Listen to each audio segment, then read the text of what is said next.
Install templates like a pro. 2 easy methods to do it in DaVinci Resolve.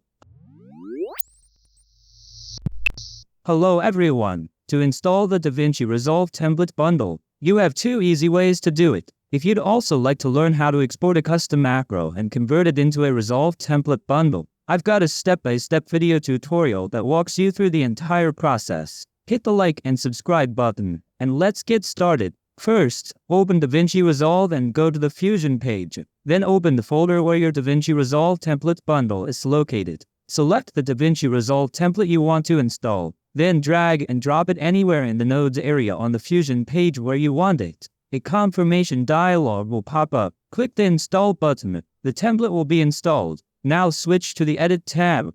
Open the Effects panel from the top left of the Edit tab. Then search for your template there. You'll find your template here. If the templates don't appear, restart Resolve. They will show up after a restart. The second method to install a Resolve template. Switch back to the Fusion page. From the top left of the Fusion page, select Templates. Make sure you have the Effects panel open. Right-click on Templates and click Show Folder. That opens the folder where DaVinci Resolve stores your templates.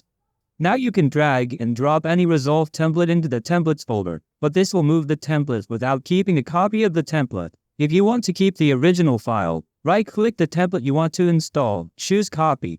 Then go to the Resolve Templates folder, right-click and then paste item. The template will install automatically. Finally, switch back to the DaVinci Resolve. Then go to the Edit tab and in the Effects panel, you'll find your template there. If you'd like to learn how to export a custom macro and convert it into a Resolve template bundle, I've got a step-by-step video tutorial that walks you through the whole process. If you found this tutorial helpful, hit like, follow, or subscribe for more DaVinci Resolve tips. And tell me in the comments which tricks you want next. See you next time.